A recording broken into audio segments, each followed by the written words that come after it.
Madame le garde des Sceaux, Monsieur le ministre, Mesdames et Messieurs les parlementaires, Monsieur le préfet, Monsieur le maire de Grenoble, Monsieur le président du Conseil général, Grenoble vient de connaître une flambée de violence sans précédent qui a profondément choqué nos concitoyens. Les actes qui ont été commis ici, je n'irai pas par quatre chemins, je les qualifierai d'une extrême gravité et ils méritent une condamnation sans réserve.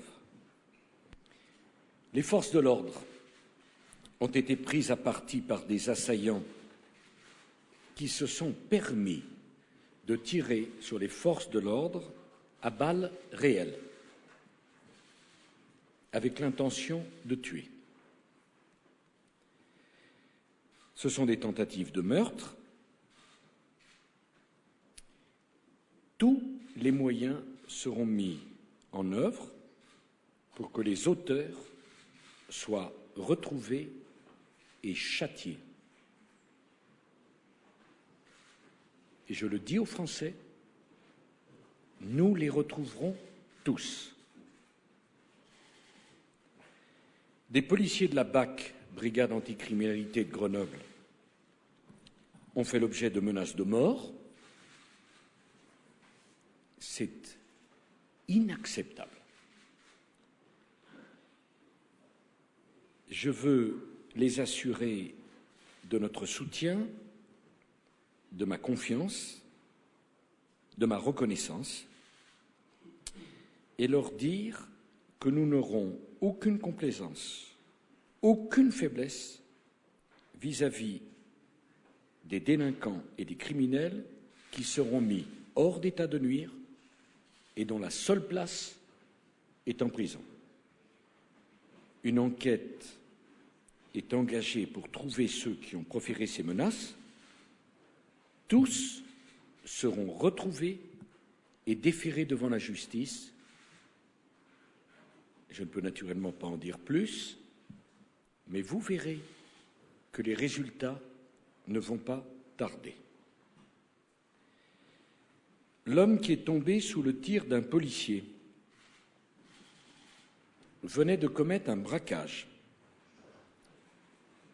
Non content d'avoir commis un braquage, il a ouvert le feu avec une arme automatique, une arme de guerre, contre les policiers.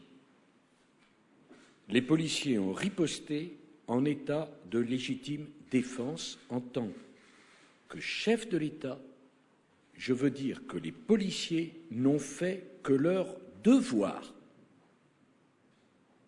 Les policiers ont fait leur devoir. Et j'appelle chacun à ne pas confondre les délinquants, les victimes et les forces de l'ordre. Les policiers ont bien agi. Il n'y a rien à leur reprocher. Il y a à les soutenir totalement. Si on ne veut pas d'ennui avec la police, on ne tire pas à l'arme de guerre sur la police. Dans un pays qui est un État de droit comme la France. La réponse policière et judiciaire a été ferme.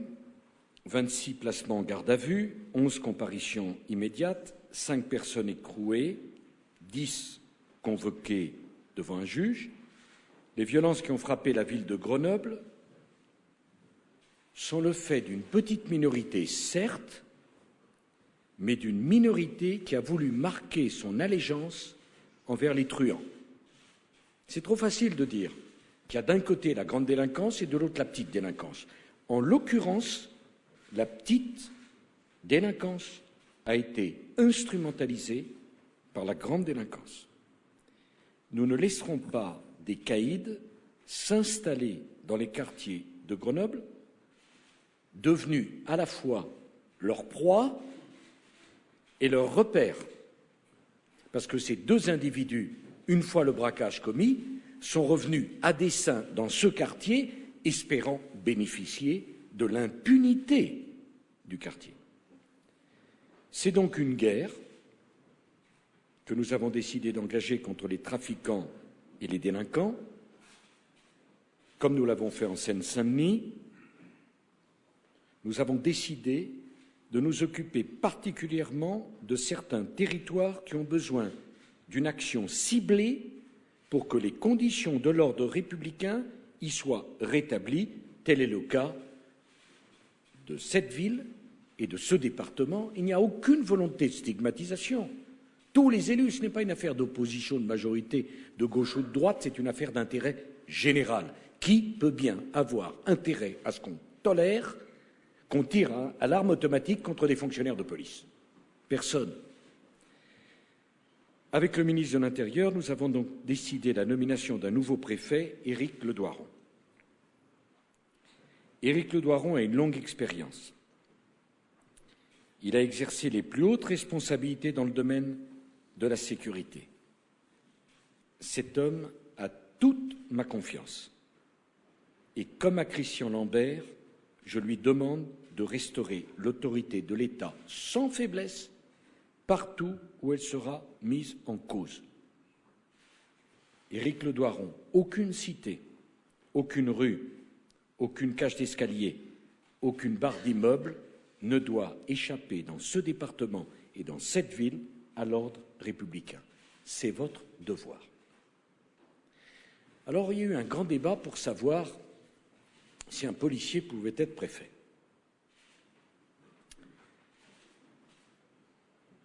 Quand on est policier, on a le sens de l'État.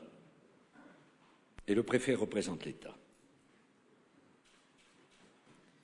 Et je n'ai pas à choisir avec le ministre de l'Intérieur les policiers uniquement en fonction de leur rang de sortie dans une grande école de la République, mais en fonction de leur expérience, de leur connaissance, de leur capacité humaine et de leur envie de travailler. Je le dis aux élus qui ont déjà eu un contact avec Éric Ledoiron, vous vous féliciterez d'avoir un préfet de cette qualité. Ça ne veut pas dire qu'il convient de condamner l'action de son prédécesseur, qui est un homme de qualité. Il ne faut jamais accabler les gens.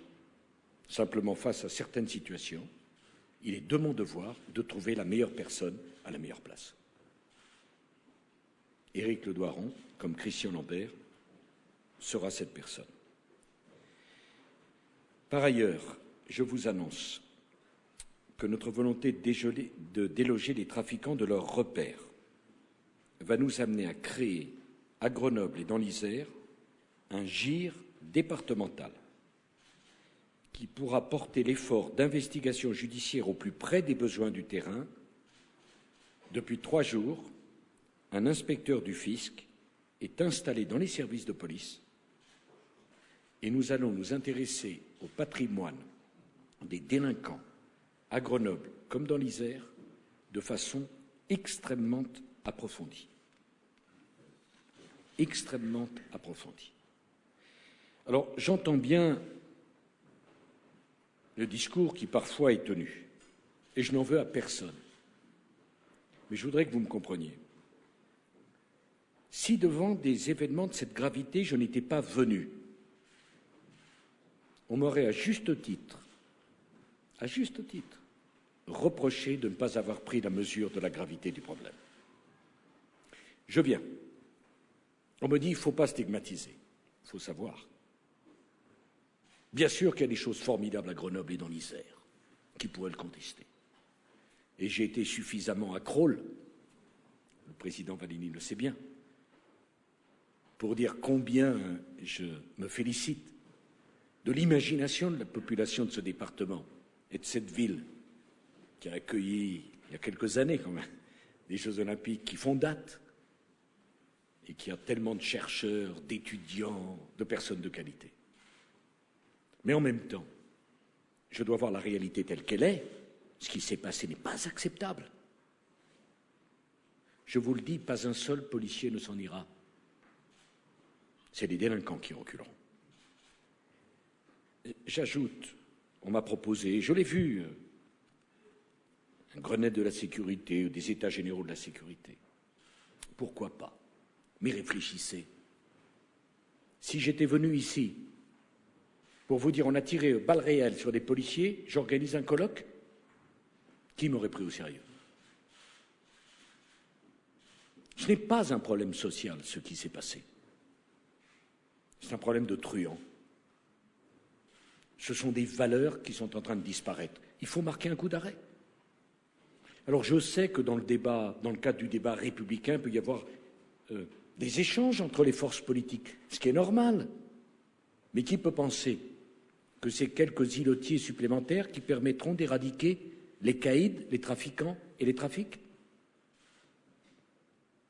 Nous avons besoin de nous rassembler pour montrer à cette minorité qu'elle n'a aucun espoir et que nous allons agir et qu'il ne peut pas y avoir de naïveté et d'angélisme en la matière. Je souhaite d'ailleurs qu'au-delà des divergences entre nous, nous nous rassemblions.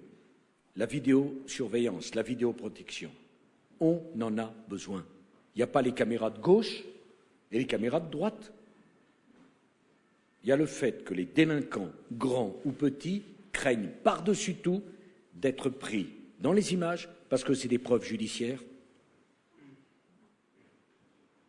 et par ailleurs parce que c'est la meilleure façon de protéger la police et la gendarmerie de toute polémique. Je souhaite d'ailleurs qu'on tente dans ce département une expérience en dotant un certain nombre de véhicules de police et de gendarmerie de nuit de caméras embarquées. Il ne s'agit pas du tout d'interférer dans la vie privée des habitants de Grenoble ou du département de l'Isère. Il s'agit que nous soyons le plus efficaces possible. 60 000 caméras seront installées d'ici 2012. Je laisserai ceux qui le veulent crier à l'atteinte aux libertés individuelles. Moi, je pense que la liberté individuelle, elle est gravement atteinte lorsque des voyous font régner la terreur devant des immeubles d'habitation. La loi anti-bande, adoptée par le Parlement en mars dernier, prévoit une peine d'1 an de prison pour quiconque appartient à une bande violente. Des procédures sont en cours et je demande à votre préfet d'être particulièrement attentif avec Madame le procureur général et Monsieur le procureur de la République, que je remercie de leur présence, pour l'utilisation de cette nouvelle loi. Nous allons également développer les polices d'agglomération. C'est le cas depuis l'an dernier en région parisienne. Lille, Lyon et Marseille seront bientôt concernés pour une raison simple, et vous le savez bien. Les délinquants ignorent les frontières administratives de nos communes, de nos départements et même de nos régions. Depuis 2002, je suis en première ligne dans la lutte contre l'insécurité. Le nombre de crimes et délits a diminué de 17,54% depuis 2002. Le taux d'élucidation, qui reflète l'efficacité des forces de l'ordre, a augmenté d'1 tiers. En 2001, les forces de police et de gendarmerie trouvaient 25% des coupables. En 2010, ils trouvent 38% des coupables. J'ai fixé au ministre un objectif de 40%. Par ailleurs, je vous annonce que dès le 7 septembre prochain, les peines planchées qui fonctionnent bien, mais qui ne s'appliquent qu'aux multirécidivistes, 24 000 peines planchées ont été prononcées, seront désormais étendues à toutes les formes de violences aggravées, c'est-à-dire notamment les violences sur des personnes dépositaires d'une autorité publique. L'instauration d'une peine de prison incompressible de 30 ans pour les assassins de policiers ou de gendarmes sera discutée au Parlement dès la rentrée. Et là, je veux que les choses soient claires. En tant que chef de l'État, mon devoir est de travailler avec tout le monde. Tout le monde. Je n'ai pas à voir si Grenoble est une ville qui a choisi un maire de gauche ou un maire de droite. Je dois travailler avec les élus, comme les élus doivent travailler avec le chef de l'État. Mais chacun d'entre nous, nous serons mis face à nos responsabilités. Sur une peine incompressible de 30 ans, je demanderai au Parlement d'en débattre. Et je demanderai à chacun de faire abstraction de ses appartenances partisanes pour voter des textes, non pas en fonction du ministre qui le présente, mais de l'utilité de ce texte. Et je sais qu'un certain nombre, nous en avons déjà parlé souvent avec M. Vallini, très important. Les policiers nous regardent, les gendarmes nous regardent, la population nous regarde. Les postures politiciennes, d'un côté comme de l'autre, ne sont pas à la hauteur de la situation. Il ne s'agit pas de savoir ce que pensera tel ou tel parti, c'est son droit, tel ou tel parti. Il s'agit de savoir ce qu'il faut faire face à cette situation. Je vous demanderai également, je le dis aux parlementaires, de débattre du champ d'application du bracelet électronique. Je souhaite notamment que les magistrats puissent condamner automatiquement les multirécidivistes au port du bracelet électronique pendant quelques années après l'exécution de leur peine. Je parle des multirécidivistes, des multiréitérants. Je faisais le point avec le ministre de l'Intérieur. Imaginez que nous avons 19 000 délinquants en France qui ont plus de 50 inscriptions, condamnations sur nos fichiers. Est-ce qu'on va continuer à les amener de tribunal à tribunal ?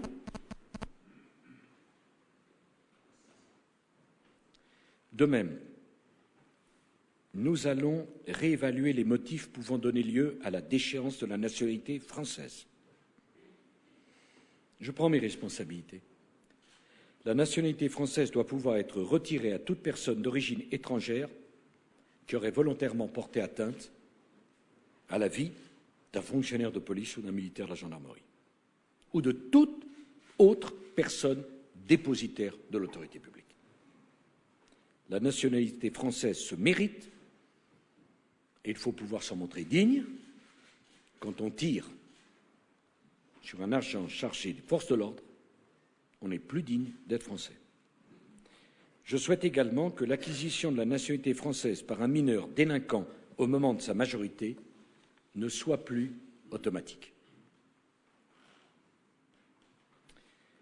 Au fond, la principale cause de la violence, mesdames et messieurs, c'est la permissivité et c'est la démission. J'ai demandé à Michel Alliot-Marie de préparer une réforme profonde du droit pénal applicable aux mineurs.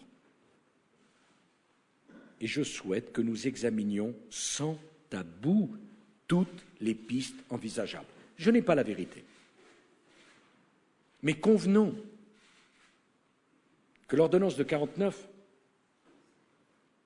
est-elle adaptée aux mineurs d'aujourd'hui, de 2010 ?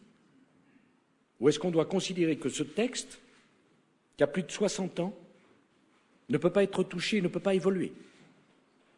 Là aussi, ce n'est pas une question partisane, c'est une question de réflexion. La délinquance actuelle ne provient pas d'un mal-être, comme je l'entends dire trop souvent. Elle résulte d'un mépris pour les valeurs fondamentales de notre société. La question de la responsabilité des parents est clairement posée. Je souhaite que la responsabilité des parents soit mise en cause lorsque des mineurs commettent des infractions. Les parents, manifestement négligents, pourront voir leur responsabilité engagée sur le plan pénal. Quand je regarde les rapports de police, et je vois qu'un mineur de 12 ans ou de 13 ans, à 1h du matin, dans le quartier d'une ville, lance des cocktails Molotov sur un bus qui passe. N'y a-t-il pas un problème de responsabilité des parents ? Il ne s'agit pas de sanctionner, il s'agit de faire réagir. De même, la question des allocations familiales. Quand une famille ne signale pas que son enfant ne va plus à l'école, est-ce que cette famille peut continuer à aller au bureau de la caisse d'allocation familiale pour percevoir les allocations comme s'il ne s'était rien passé ? Je comprends parfaitement que tel ou tel mère de famille, notamment dans les familles monoparentales, soit dépassé. C'est si difficile d'élever des enfants.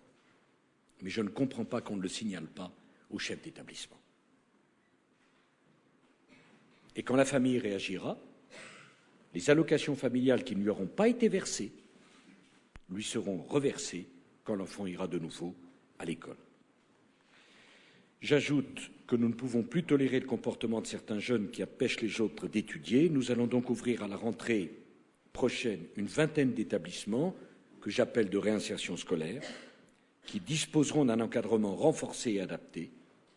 Et je souhaite, avec les élus du département, en discutant avec eux, que l'on puisse en ouvrir un à Grenoble ou dans l'Isère, dans les meilleurs délais.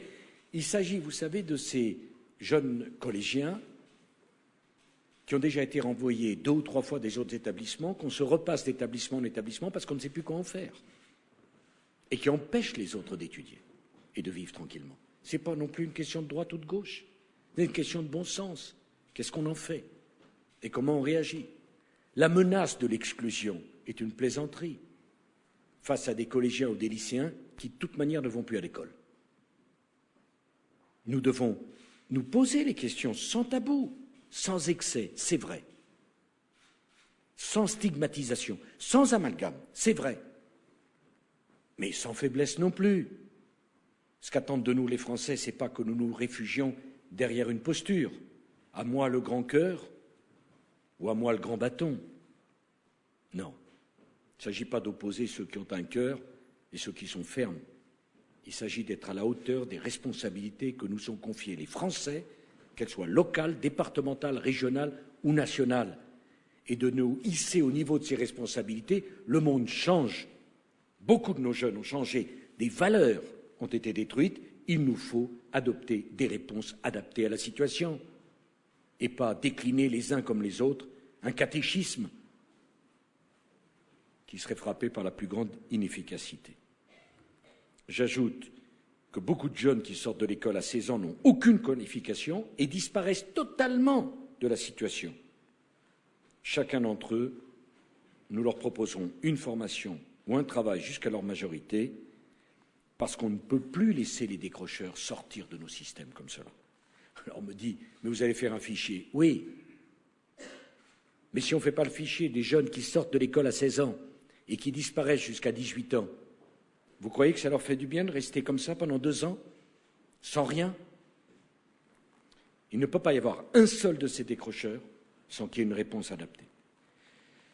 Enfin, il faut le reconnaître, et je me dois de le dire, nous subissons les conséquences de 50 années d'immigration insuffisamment régulée, qui ont abouti à un échec de l'intégration. Nous sommes si fiers de notre système d'intégration. Peut-être faut-il se réveiller pour voir ce qu'il a produit. Il a marché. Il ne marche plus. Je ne me suis jamais laissé intimider par la pensée unique. Il est quand même invraisemblable que des jeunes gens de la 2e, voire de la 3e génération se sentent moins français que leurs parents ou que leurs grands-parents. Tous ici, vous pourriez en porter témoignage. Tous. Tous, vous avez des exemples. Pourquoi ne le dit-on pas? On a peur? Moi, ce n'est pas de faire le constat qui me fait peur. C'est la réalité. Nous n'avons pas le droit à la complaisance en la matière. Pour réussir ce processus d'intégration, il faut impérativement maîtriser le flux migratoire. Avec un taux de chômage des étrangers non communautaires qui a atteint 24% en 2009. Je ne reprendrai pas la célèbre phrase de Michel Rocard, dans laquelle je me retrouve, la France ne peut accueillir toute la misère du monde. Je dis simplement, c'est un constat lucide. Nous allons donc évaluer les droits et les prestations auxquels ont aujourd'hui accès les étrangers en situation irrégulière. Je ne parle pas des étrangers en situation régulière, qui ont naturellement le droit à des prestations, et ce serait un comble qu'il en soit autrement. Je parle des étrangers en situation irrégulière. Mesdames et messieurs, mes chers compatriotes, une situation irrégulière ne peut conférer plus de droits qu'une situation régulière est légale. Là aussi, ce n'est pas une affaire d'opposition, de majorité, de gauche ou de droite, de président de la République ou de maire. Je demande à Éric Le Doiron, qui connaît bien le sujet en tant qu'ancien directeur de la PAF, de faire preuve d'une fermeté absolue dans la lutte contre l'immigration illégale. La règle générale est claire. Les clandestins doivent être reconduits dans leur pays. Et c'est dans cet esprit, d'ailleurs, que j'ai demandé au ministre de l'Intérieur de mettre un terme aux implantations sauvages de campements de Roms. Ce sont des zones de non-droit qu'on ne peut pas tolérer en France. Il ne s'agit pas de stigmatiser les Roms, en aucun cas. Nous avons fait, depuis la loi Besson, de grands progrès pour les aires mis à leur disposition. Lorsque je suis devenu ministre de l'Intérieur en 2002, moins de 20% des aires de stationnement étaient prévues. J'ai fait le point avec le ministre. Aujourd'hui, plus de 60% des aires de stationnement légales sont prévues. Mais les Roms qui viendraient en France pour s'installer sur des emplacements légaux sont les bienvenus. Mais en tant que chef de l'État, puis-je accepter qu'il y ait 539 campements illégaux en 2010 en France? Qui peut l'accepter? J'ai vu que tel ou tel responsable politique disait « Mais pourquoi vous occupez de ça? Le problème ne se pose pas. » Il ne se pose pas pour un responsable politique dont le domicile ne se trouve pas à proximité d'un campement. Peut-être son opinion serait-il différente s'il était lui-même concerné. Eh bien, nous allons procéder d'ici fin septembre au démantèlement de l'ensemble des camps qui font l'objet d'une décision de justice. Et là où cette décision de justice n'a pas encore été prise, nous engagerons les démarches pour qu'elle intervienne le plus rapidement possible. Dans les 3 mois, la moitié de ces implantations sauvages auront disparu du territoire français. Je souhaite également que dès l'automne prochain, nous réformions la loi applicable à ce type de situation. La décision d'évacuer les campements sera prise sous la seule responsabilité des préfets et leur destruction interviendra par référé du tribunal de grande instance dans un délai bref. Nos compatriotes attendent que nous assumions nos responsabilités. Parallèlement, je souhaite que nous engagions une importante réforme pour améliorer la lutte contre l'immigration irrégulière. Chaque année, une dizaine de milliers de migrants en situation irrégulière, dont des Roms, repartent volontairement avec une aide de l'État. Et l'année suivante, après avoir quitté le territoire avec une aide de l'État, ils reviennent en toute illégalité pour demander une autre aide de l'État pour repartir.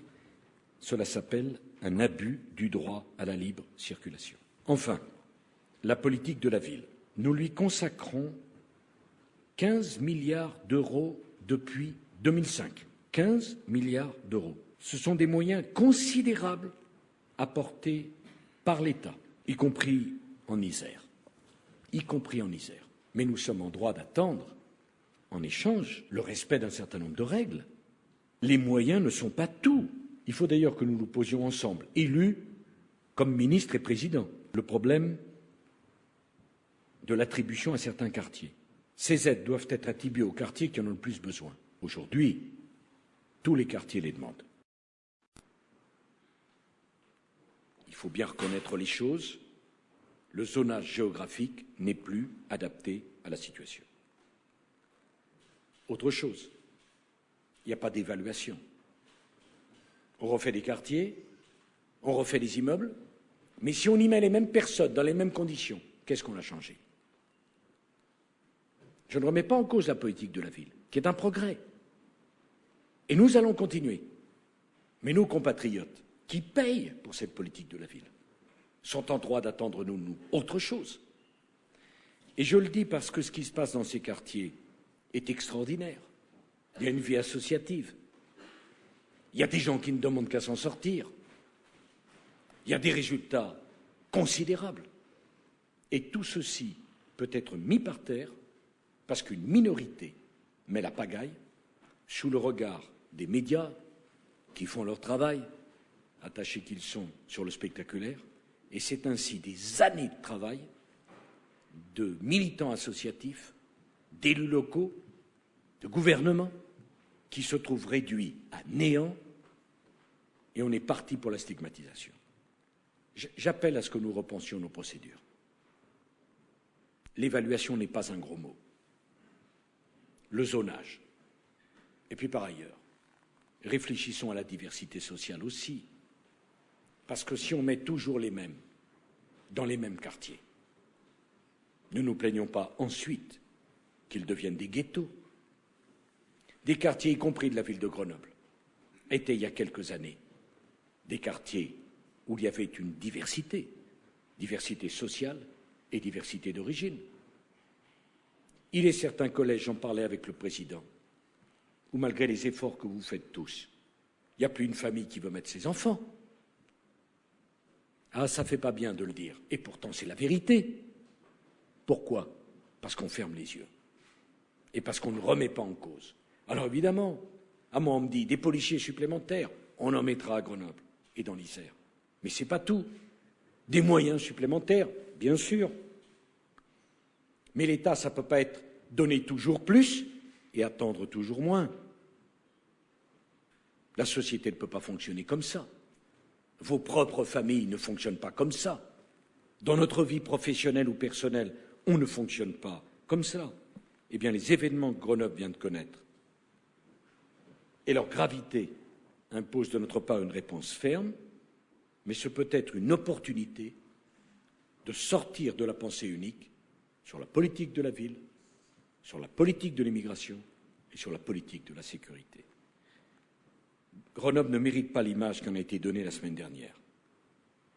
L'Isère, pas davantage. On n'a pas le droit de gâcher nos atouts par la faute d'une poignée de délinquants. Et je voudrais vous dire en terminant que nous sommes décidés à travailler avec tous ceux qui, de bonne foi et de bonne volonté, veulent travailler avec nous pour résoudre ce problème. La guerre que j'ai décidé d'engager contre les trafiquants, contre les voyous, cette guerre-là, elle vaut pour plusieurs années. Elle dépasse de beaucoup la situation d'un gouvernement, d'une majorité ou d'un parti. C'est une guerre nationale.